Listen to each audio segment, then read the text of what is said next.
Good evening, everyone, and welcome.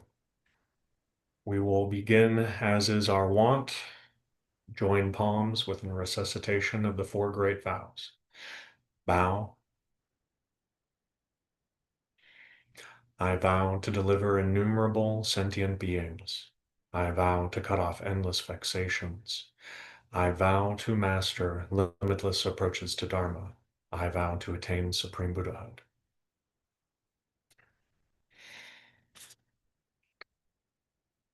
Well, today we're going to be closing out my series of guest appearances here on behalf of Gilbert. And we're going to continue moving forward with the same subject matter that we've been working with this entire time, this treatise on awakening Mahayana faith. So far, we've talked about the meaning of faith in this title. And it's not a faith in something, but it is faith as function of mind. And this function is twofold. It is the function of clarifying. So it brings clarity.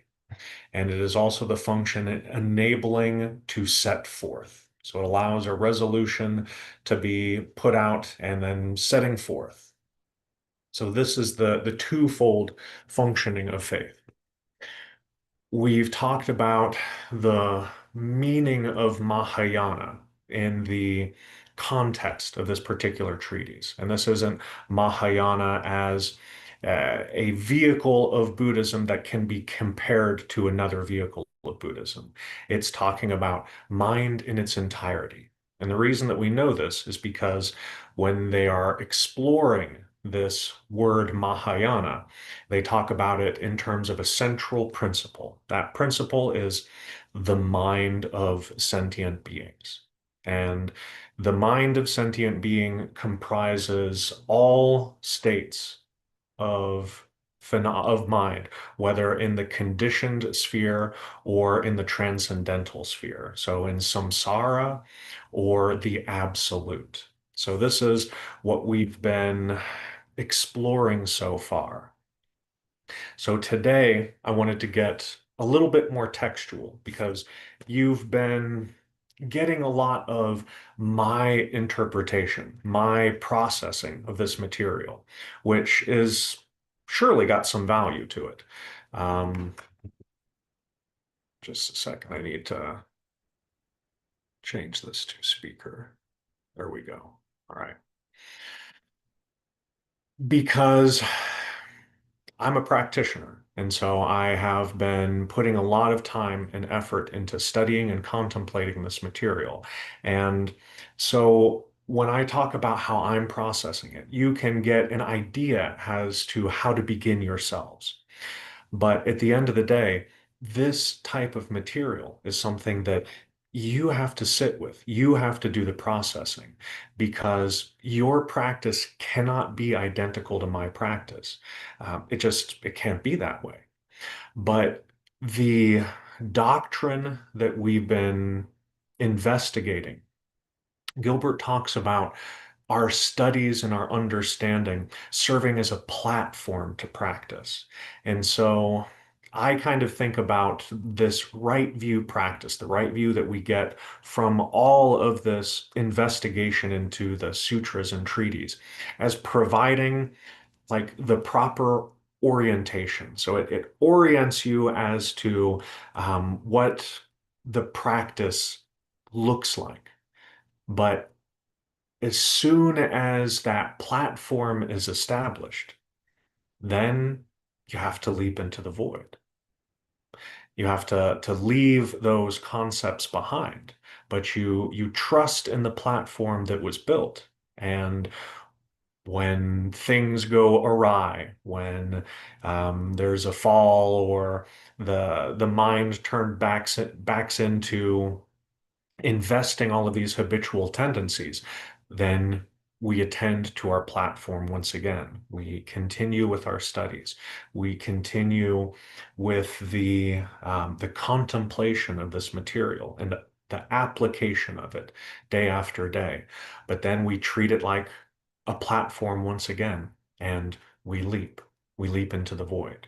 So my having shared all of the personal processing that I do, this is a in this particular venue, it's the best kind of demonstration that I can provide as to how to leap into the void and just have faith, faith in the practice and faith in true nature, your true nature, the faith in the faith of Buddha mind.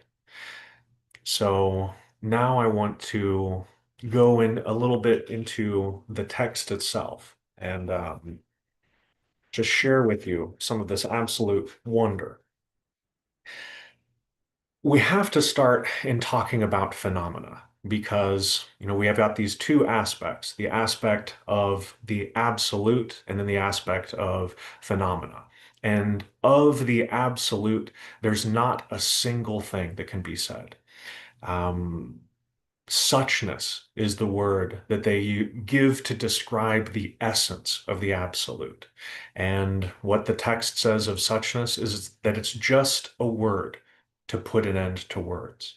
It is to simply to bring the mind into what the Dharma, Dharmata, Vibhanga, Shastra, distinguishing phenomena from their intrinsic nature, would describe as non-conceptual wakefulness. And so this is the function of contemplating suchness. But I want to give us another set of understandings that we can use, incorporate into our platform so that our practice can be better oriented. So we look at the mind in terms of phenomena.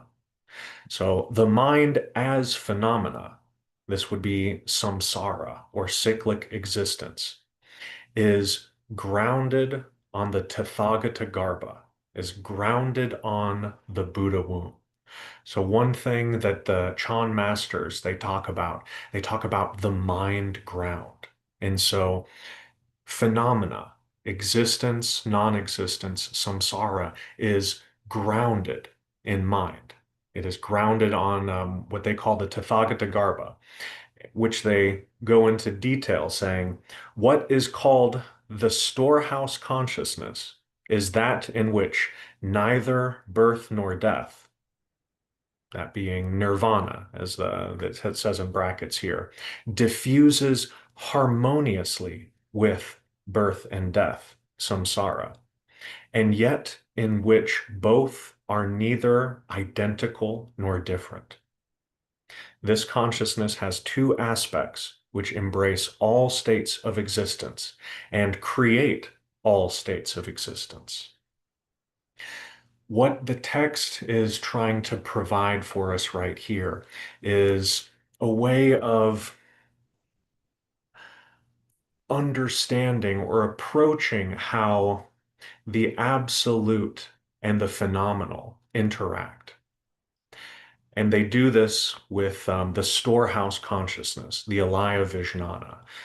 In the Yogacara school, this is called the eighth consciousness.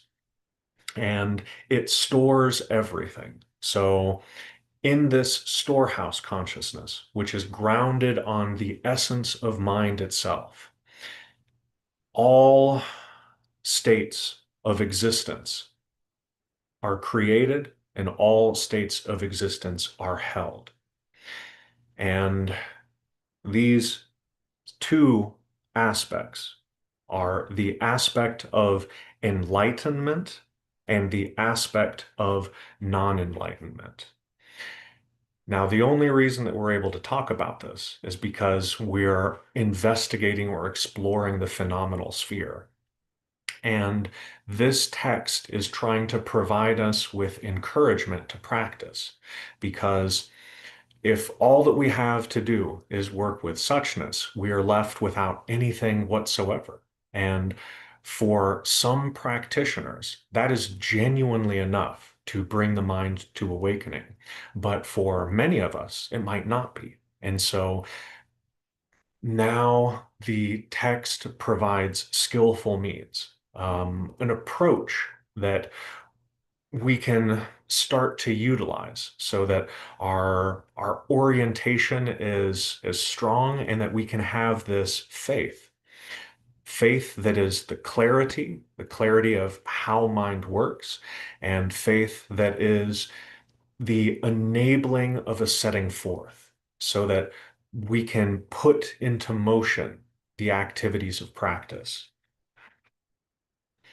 So, the aspect of enlightenment, the essence of the mind is free from thoughts. So remember, the essence we're talking about here is suchness. And so the fundamental makeup of mind is free from thoughts. There's not a single place where any concept can take root. Not the concept of existence, not the concept of non-existence, not the concept of real, not even the concept of not real. There is simply just the fundamental substance of mind, which isn't actually a substance at all. It has no marks. It's not something that can be distinguished whatsoever. And this is what the text refers to as the original enlightenment. So, this original enlightenment is the nature of mind. The nature of mind is that it is just a fundamental awakening. This is something that we actually see in the Shurangama Sutra as well. It talks about the essence of mind in exactly the same way. It says that mind is awakening, that mind is fundamentally enlightened. And this is the ground upon which our platform is constructed. Master Han Shan says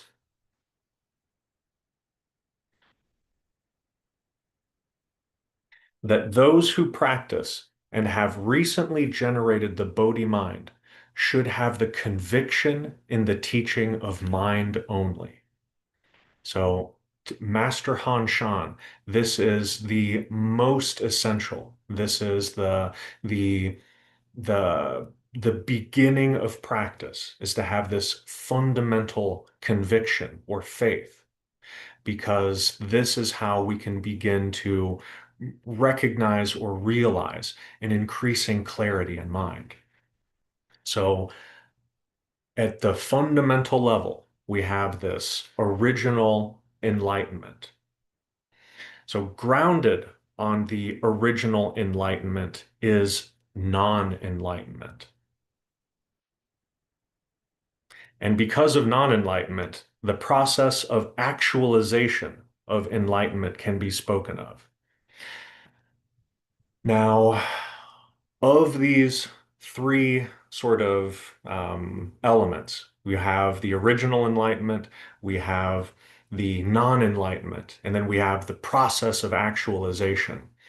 Only one of these is or pertains to the absolute, the just mind itself is just the original enlightenment. And as soon as we move into delusion or any kind of process or change, we have left the absolute, and now we're talking about the phenomenal sphere.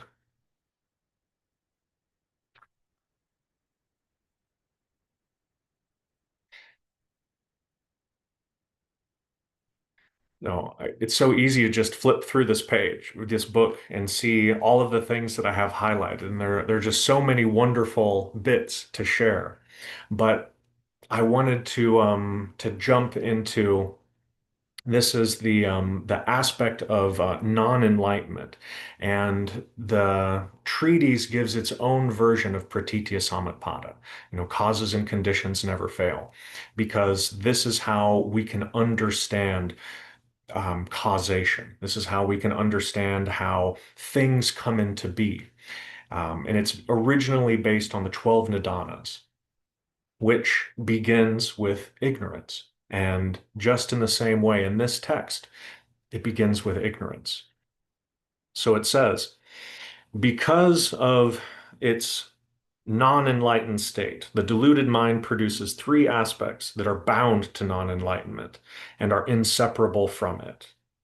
So first is the activity of ignorance, the agitation of mind because of its non-enlightened state is called activity. One of the teachings that Gilbert has put forth is the teaching that anything that moves is the self. So we know that as soon as there is the perception of any kind of movement, that ignorance is already baked into this experience. So anything that moves is only appearing that way because of this fundamental ignorance. So when enlightened, it is unagitated. So mind. Mind does not move. When it is agitated, suffering follows. For the result, i.e., suffering, is not independent of the cause, the agitation contingent upon ignorance. So the first link of this chain is ignorance. Second is the perceiving subject. Because of the agitation that breaks or appears to break the original unity with suchness, there appears to be the perceiving subject. When unagitated, the mind is free from perceiving. So originally, the mind is still. And then there's some kind of movement, some kind of a vibration. And what follows upon that initial movement is the idea or experience of perceiving that there is something that is looking, something that sees. This is already the beginnings of the introduction of duality into suchness. And remember, suchness is the fundamental ground of the mind in which there is no differentiation. There's no this or that, it's just mind. So third is the world of objects. Because of the perceiving subject, the world of objects erroneously appears. Apart from the perceiving, there will be no world of objects. So we have described here the entanglement of what sees and what is seen. So because of this activity of ignorance, there appears to be a split in mind. Duality creeps in. Now, the text, much like the Buddha himself, didn't give a reason for why the mind moved, why ignorance came in. This is something that is the Buddha described as imponderable. It is beyond the realm of thought, beyond the realm of conception, because that would have to do with the fundamental workings of mind, which cannot be described, cannot be known through ideas. So now that we've got the activity of ignorance, we have subject and object. Now, conditioned by the incorrectly conceived world of objects, the deluded mind produces six aspects. First is the aspect of the discriminating intellect. Depending on the erroneously conceived world of objects, the mind develops the discrimination between liking and disliking. So when we have self, when we have a world of objects, there is naturally this discrimination, and likes and dislikes are now introduced. These are now within the realm of experience. Second is the aspect of continuity by virtue of the discriminating function of the intellect. The mind produces an awareness of pleasure and pain with regard to things in the world of objects. The mind developing deluded thoughts and being bound to them will continue uninterrupted. So I actually kind of view this particular passage as introducing two things. The first is because of like and dislike, then there is the further investment in objects with like a greater sort of palpability. So like brings pleasure, dislike brings pain. And so these go from being more ephemeral ideas to being something with a lot more meat, a lot more a weight that can push and affect a lot more. When the masters talk about being pushed and pulled by the environment, this is what they're referring to. We're being pushed and pulled by pleasure and pain, by our likes and dislikes. We're being picked up, turned around, and we lose track of the ground. I mean, at this point, we've very much departed from an understanding of the fundamental ground, original enlightenment or original awakening.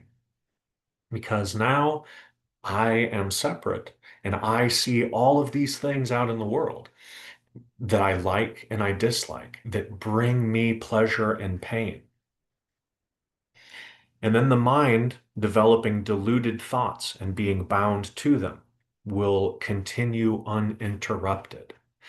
So now there is this sense of continuity, the continuity of a sense of self and the continuity of the sense of objects. The objects, so I've got these statues. I like them. Looking at them brings me pleasure. And they're going to be there for a long time. I have this idea or this sense that they will continue. And because they continue bringing me pleasure, allowing me to see what I like, well, that leads to the continuation of my own sense of self. So all of these are intertwined. They're entangled in this chain, one link to another.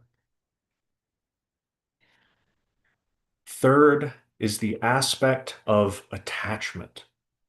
Because of the continuity of deluded thoughts, the mind, superimposing its deluded thoughts on the world of objects and holding fast to the discrimination of liking and disliking, develops attachments to what it likes.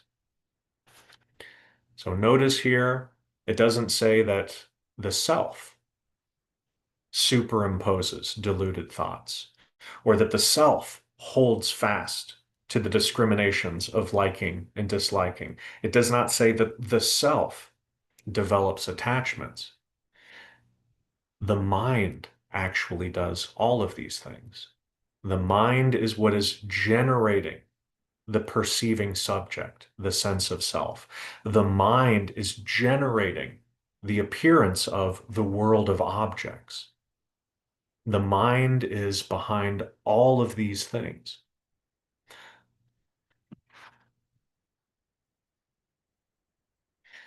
So fourth is the aspect of speculation on names and letters or concepts. On the basis of erroneous attachments, the deluded mind analyzes words that are provisional and therefore devoid of validity. So now we've reached the point where the mind is giving rise to constant names and concepts. So we've had the deluded thoughts that there is a world, the deluded thoughts that there is a self, and now everything gets a name. Everything gets a concept that we care about, that we have an attachment to. You know, say you're walking down the street and there are 10,000 things that you don't notice. You don't give them a name. If you noticed them because, well, they brought you pleasure, because you liked seeing them or you liked hearing them, the mind would then reflexively generate a name to go along with that. So you're walking outside and, oh, that lovely sound. It's a bird. It's a robin. Or, oh, what an unpleasant cacophony that hurts me to hear. Well, that's the garbage truck that is, slamming a bunch of glass into it, and you can hear it breaking. It's unpleasant. The mind gives it a name. So fifth is the aspect of giving rise to karma, relying on names and letters, i.e., all these concepts. The mind investigates names and words and becomes attached to them and creates manifold types of karma. So it is because these apparent phenomena have been invested or imbued with all of this value and all of the sense of being separate, then we are pushed and pulled in a very gross or obvious way. We are driven, the mind, I should say, is driven to generate action, trying to get closer to, trying to grab and control what is pleasurable, and trying to get away from or destroy what is unpleasant.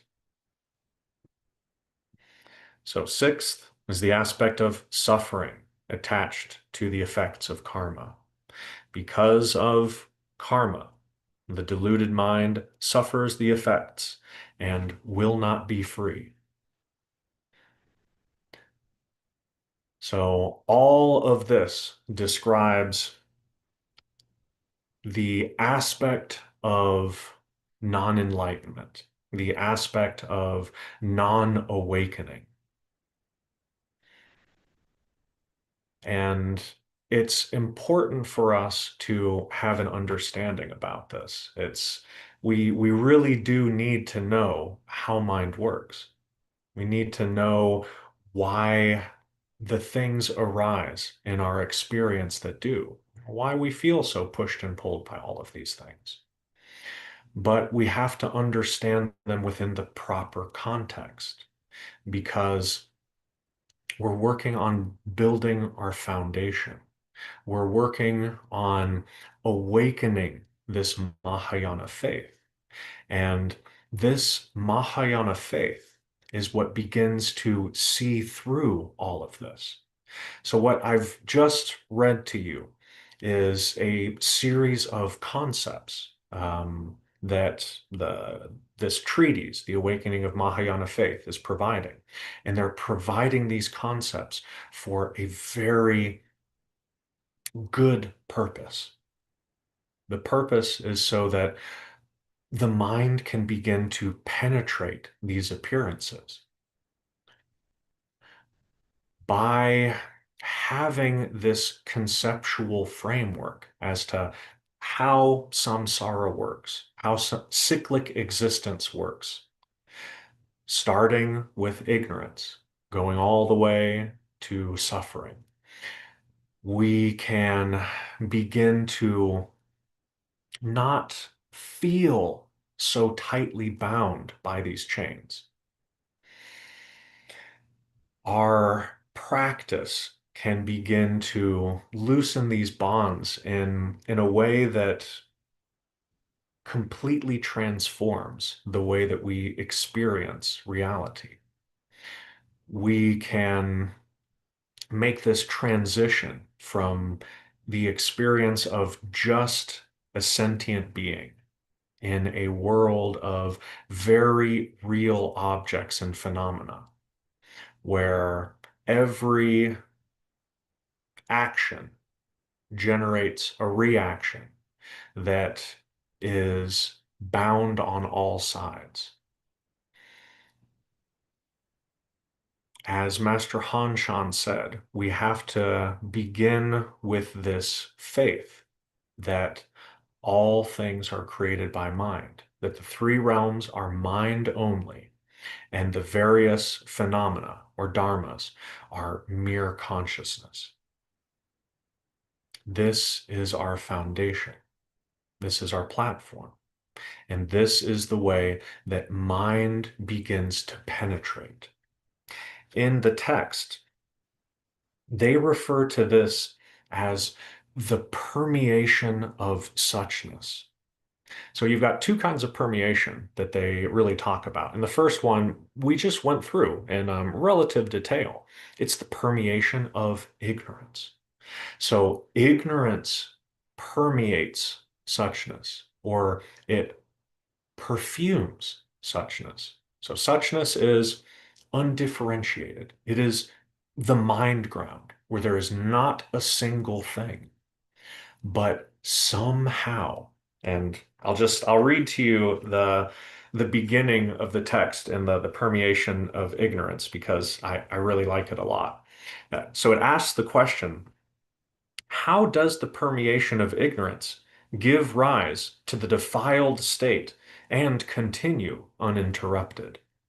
So how does mind, originally and intrinsically pure, give rise to all of these apparent defilements? So it says, it may be said that on the ground of suchness, ignorance appears. Ignorance, the primary cause of the defiled state, permeates into suchness. And then it doesn't say any more about that regarding the beginning. Somehow, ignorance appeared. We don't know how. And at the end of the day, it doesn't really matter how. It's something that needs to be dealt with.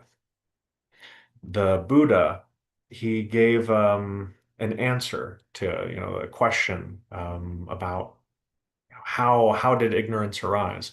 And, he asked the person, so if you were shot with an arrow, would you have to run off and find the name of the person who shot you, the village where they grew up, and then you have to chase down the maker of the bow and the arrow? And then the man replied, no, absolutely not. That wouldn't make any sense. You tend to the wound that you have. And so this is the situation or the position that we're in.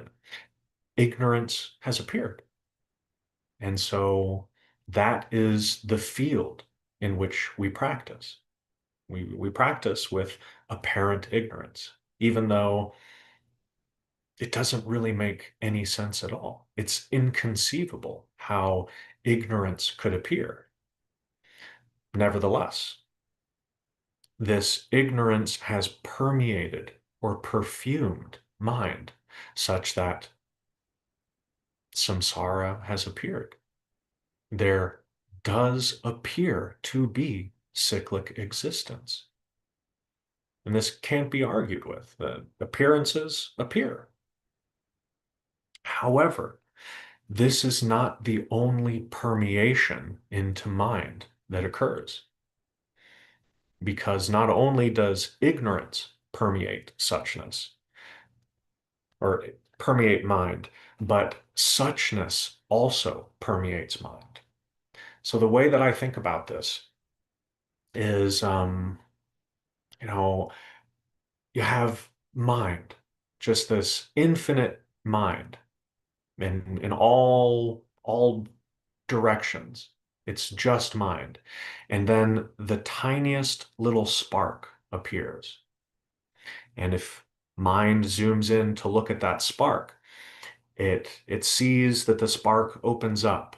And on one side of the spark, you have all of the planets, all of the galaxies pouring in. It appears that all of these things are moving and can be differentiated. So this is the permeation of ignorance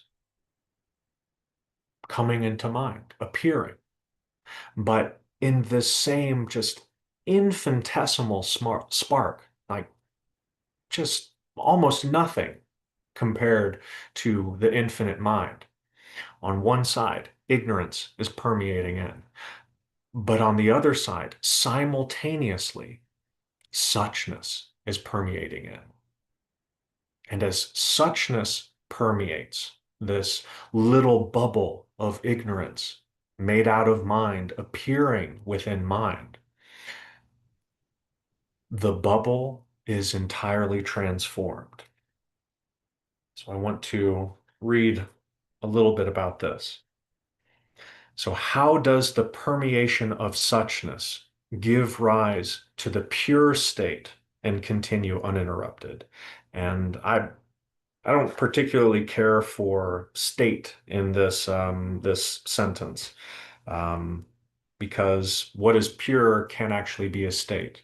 Because a state it comes into being and then it goes out. It's something that's temporary. But ignorance is temporary, even though it began in beginningless time. You can't find a beginning for it, but ignorance was not original because ignorance is grounded on suchness. It depends upon the mind ground itself to appear. But suchness has no such need for a ground. Suchness is the ground. And so state can't really apply to it. So it says, it may be said that there is the principle of suchness, and it can permeate into ignorance.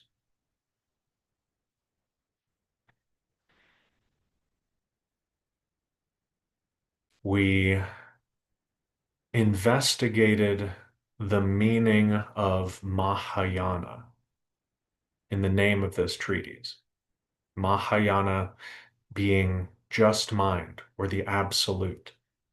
And so the essence of mind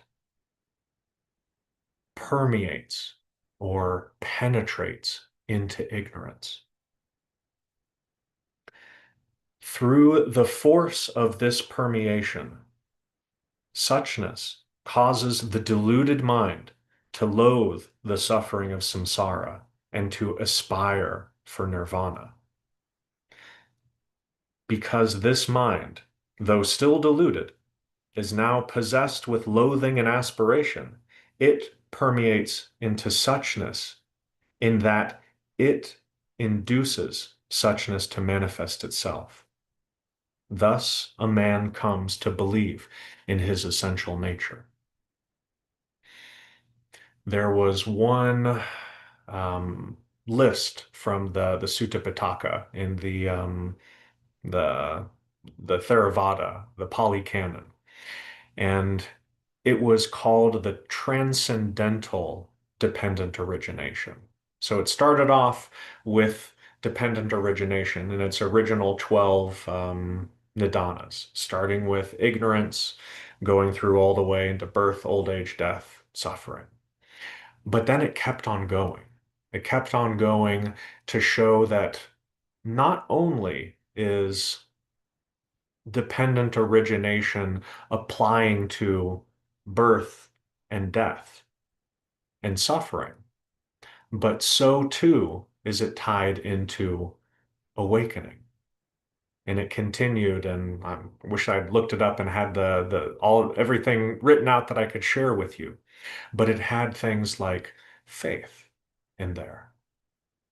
And it ended with awakening, complete enlightenment.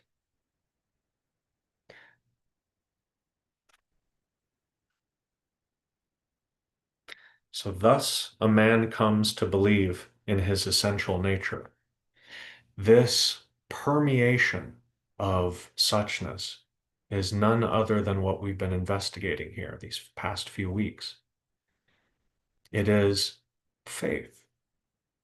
Faith that is both clarity, clarity into what's arising in mind. What is happening?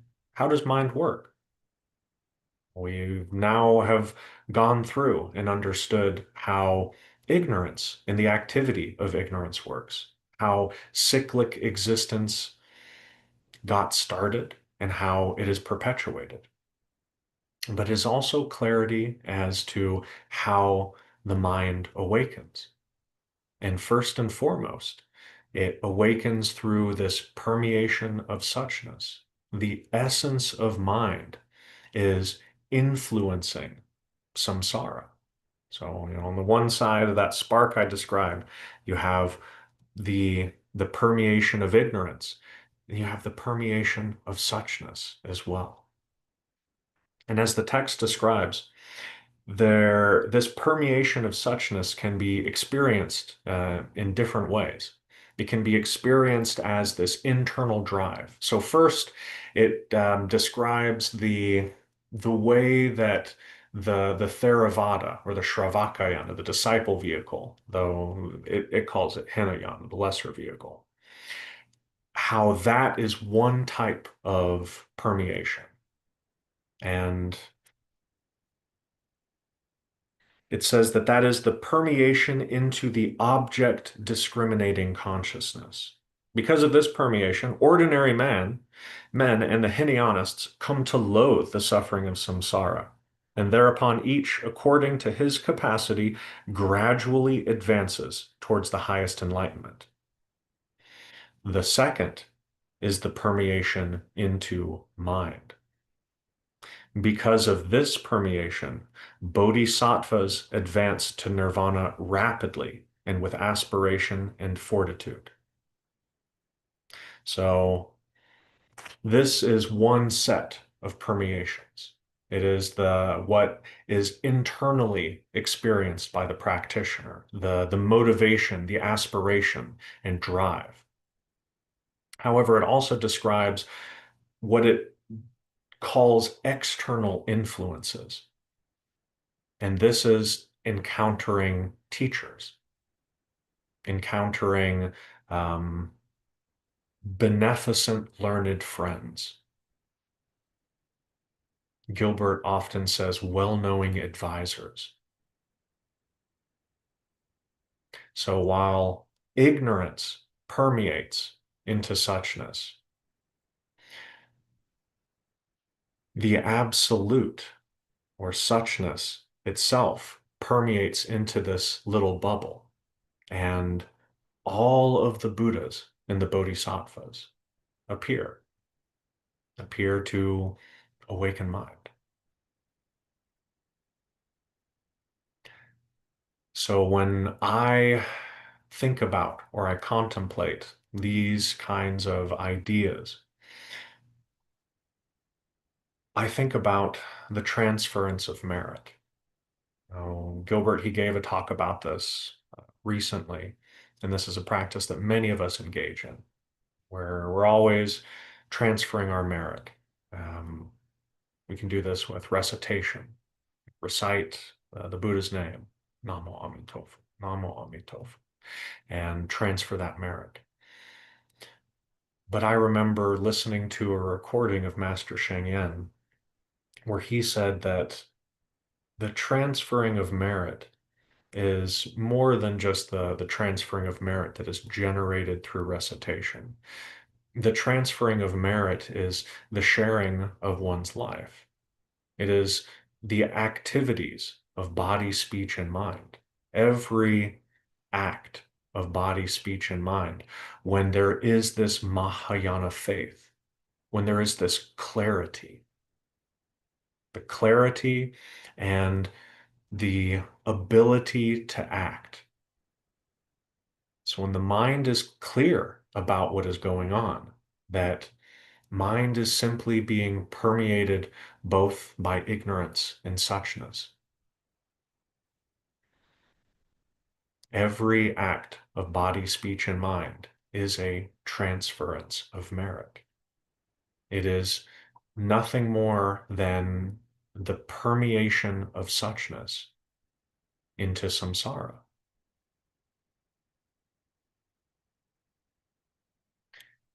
When I think about this, when I contemplate this, I recognize that I'm not transferring merit. I, in fact, cannot transfer merit. I am the permeation of ignorance in mind. So transfers merit. The permeation of suchness is the transfer of merit. And when this Mahayana faith is awakening, this transfer of merit, the permeation of suchness, it appears as a practitioner. It appears as a practitioner living life. It appears as a practitioner engaging in the activities of generosity, of zeal or enthusiasm, all of the paramitas.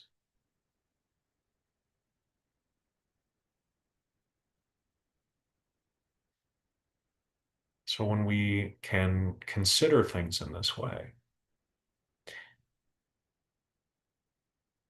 our platform is established. We have this proper orientation. We understand that this experience is mind, and it is mind that is the the Tathagata Garbha, or the Alaya Vijnana, as it said in the very beginning. It is the harmonious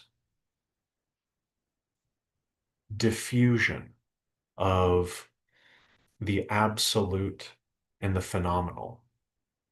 It is the harmonious diffusion, even of the aspects of non-enlightenment or ignorance, and the aspect of enlightenment or suchness. It is this activity where these seemingly oppositional forces diffuse, where they are neither the same nor are they different. They are not different because they're just mind. They're fundamentally made up of the substance of mind, created by mind, appearing in mind. But mind is very clear as to what are the permeations of ignorance and what are the permeations of suchness. One of the examples that the treatise utilizes is that of a potter's wheel, and what the potter creates.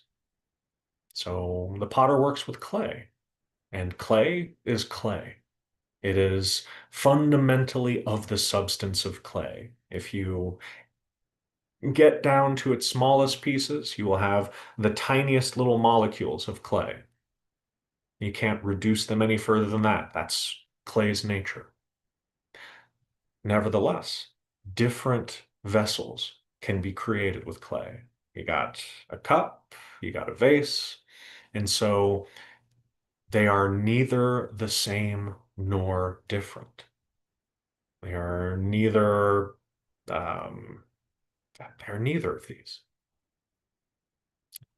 Another example talks about oceans and waves, and how the ocean generates these waves. And the waves are the active mind. The mind is blown by the winds of ignorance. And so there appears to be all this activity. The ocean is moving, but its fundamental quality of wetness, whether still or in motion, doesn't change.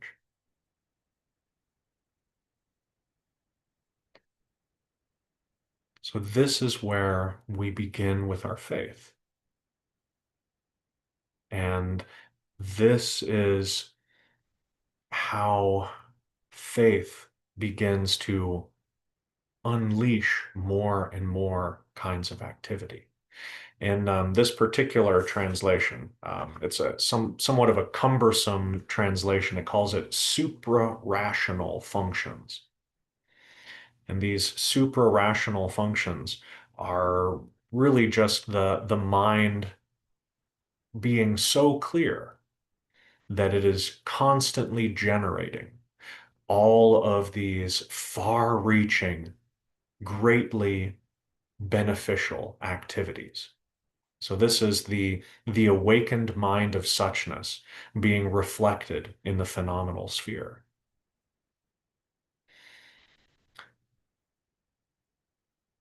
This is what happens when, in the text, it talks about this mind of faith, or this faithful mind awakening into the Buddha mind. These are not actually different or separate minds. It is just mind. And we can only talk about awakening, non-awakening, and the process of actualization as it relates to phenomena. But phenomena, the world of phenomena, is where the practice happens. And so we must understand it. We have this faith. We have faith in the fundamental workings of mind, the fundamental nature of mind, the faith that penetrates all the way through to the absolute. But this faith does not leave behind the world of samsara. This faith must include, must incorporate it. And so, in the practicing of this faith, in the implementation of this faith, samsara is taken into account. And this looks like skillful, compassionate activity.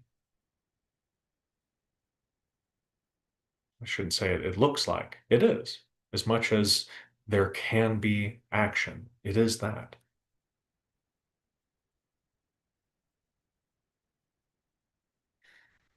So, in our practice, in our understanding, in building our platform, we recognize that suchness is the fundamental makeup of all mind, the absolute and the phenomenal. But we understand that we know that ignorance has arisen. There are appearances in mind.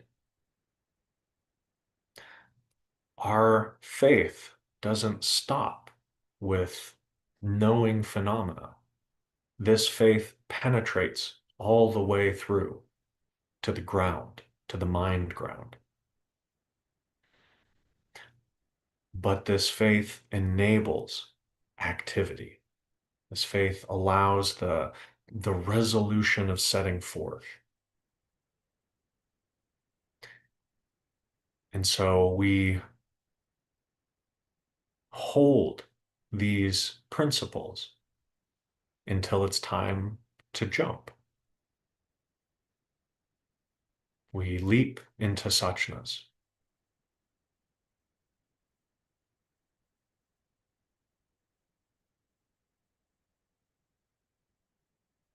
And life is very ordinary, ordinary and mundane.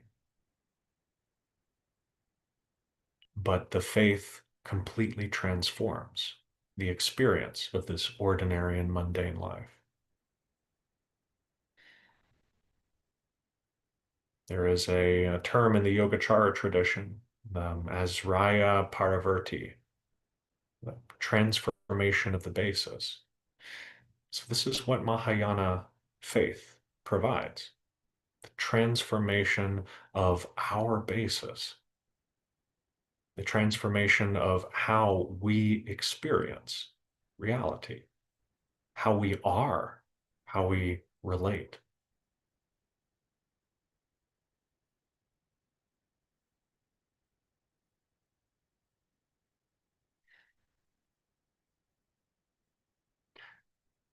Oh, I could keep on reading forever and keep on speaking forever, but I feel as though my primary function as a guest speaker I've accomplished to the best of my ability. Um, because I don't want you to be overburdened with concepts. I want you to just pick up the concepts, put them to use, and then leave them as you leap into the void, as you realize that you are already falling in the void, that there is just the void. There is no leaping, there is no falling. There's just mind. I hope that you have some inspiration to redouble your studies. I know that over the course of this last month or 6 weeks, I have gotten so much benefit from studying this material. And for the past few weeks, knowing that I'm studying this material and I'm going to be presenting it, because that is the purpose of studying the Dharma. Studying the Dharma, we're not just gathering a sack full of concepts that we can break out to impress our friends with. That doesn't do any good to anyone. We study the Dharma so that we can share it. And we don't necessarily always have the opportunity to be in front of and speak to others about the Dharma. But we share the Dharma through our activities of body, speech, and mind. And this Mahayana faith is what just blows wide all the doors of possibility. So I thank you so much for listening to me speak. Any benefit that can come from this talk, I owe only to my teachers, and any mistakes that were in it, they belong only to me. Amitofo. So if you have any questions, I would be delighted to do my best to answer them.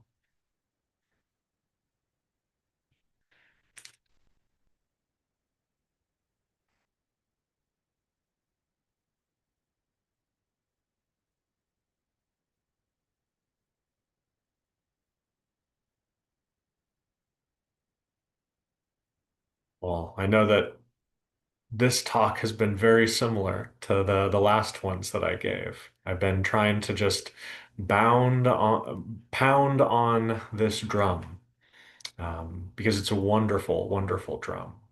One thing that a Korean commentator, Won-hyo, said about it is that this is the king among treaties. It is the king because not only does it refute everything that must be refuted, but it sets forth everything that must be set forth. So I I wish you wonderful studies and wonderful practice. Oh, I got Michael. Yeah, thank you, Ian, for uh, bringing this complicated, challenging text to us. It's not easy at all.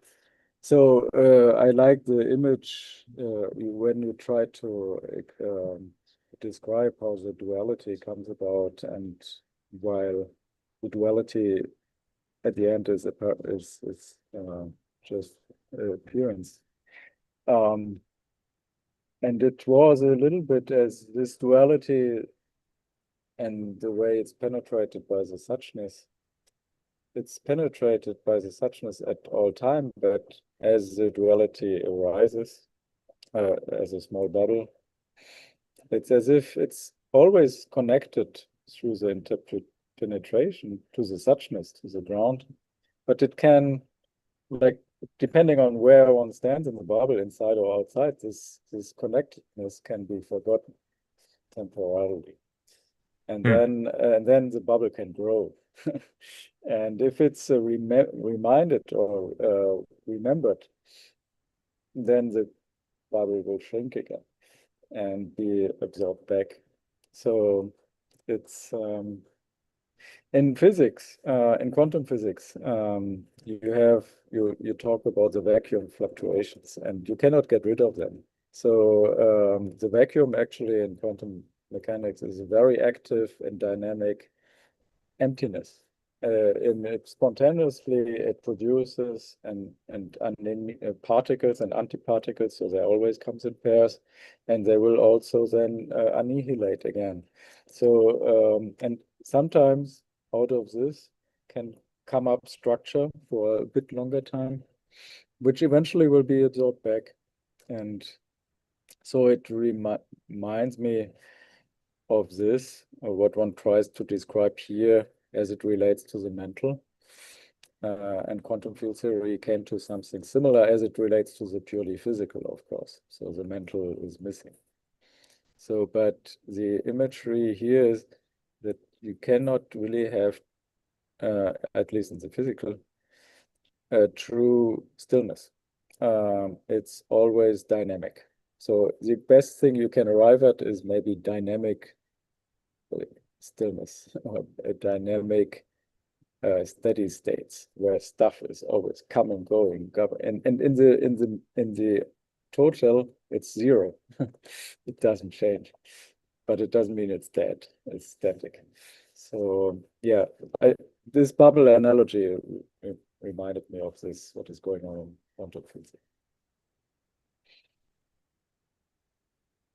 This makes me think of an example that I've used before, that of like a closed system. So say you've got just a theoretical, you can't really make a closed system, but you say you make this little glass shelter. And in that glass shelter, you've got plants and you got these bugs, and nothing can get in, nothing can go out. But everything is in there for the sustenance of that environment. And so plants grow and die.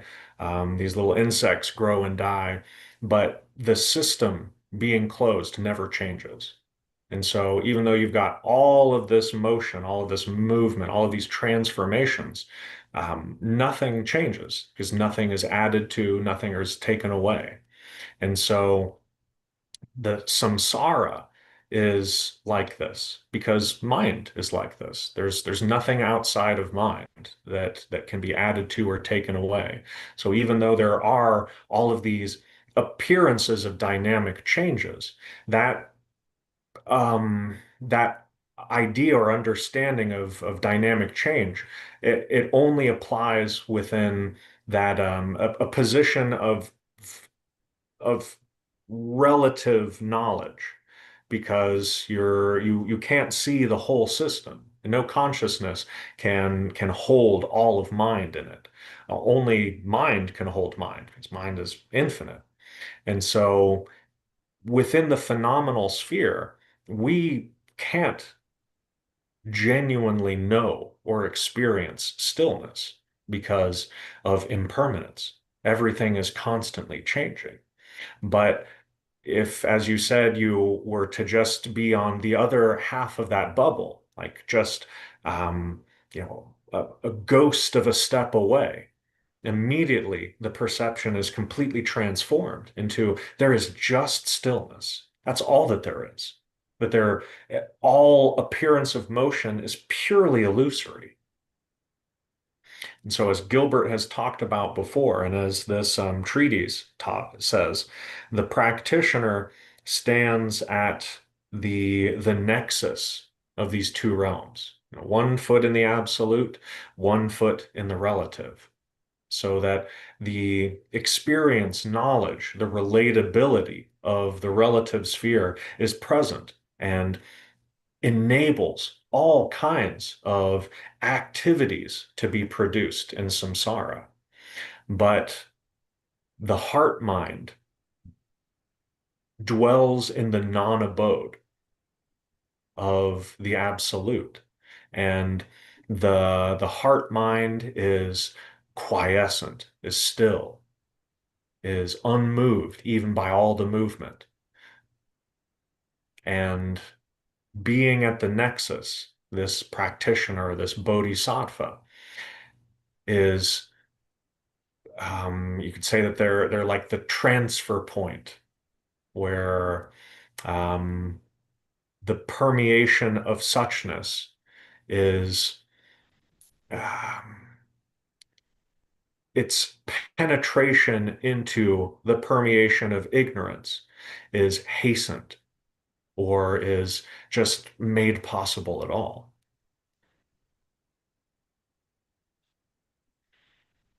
So I don't know if that idea helps you out, but that's what it makes me think of. Yeah, thanks. All right, well, we got any last minute takers? Well, in that case, I will take a rest. Oh, I'm going to be so happy for Gilbert to come back and take the helm. Um, I can't adequately communicate just how many fluctuations in the mental and emotional state, knowing that I would be presenting to such an august body of practitioners. Like I've been studying and practicing and following Gilbert with you for a long, long time, and I have such great respect for all of you here, and and knowing that I would be here speaking, it gave me so much energy, so much interest. It really did. It pushed me further. So I wish for all of you that your conditions as practitioners are such that you too will have a turn here in this spot, and that you will be able to present the Dharma in a venue like this because it will uplift your practice just as your presentation will uplift the practices of those who listen. So thank you all again so much. Thanks, Ian. Tofo.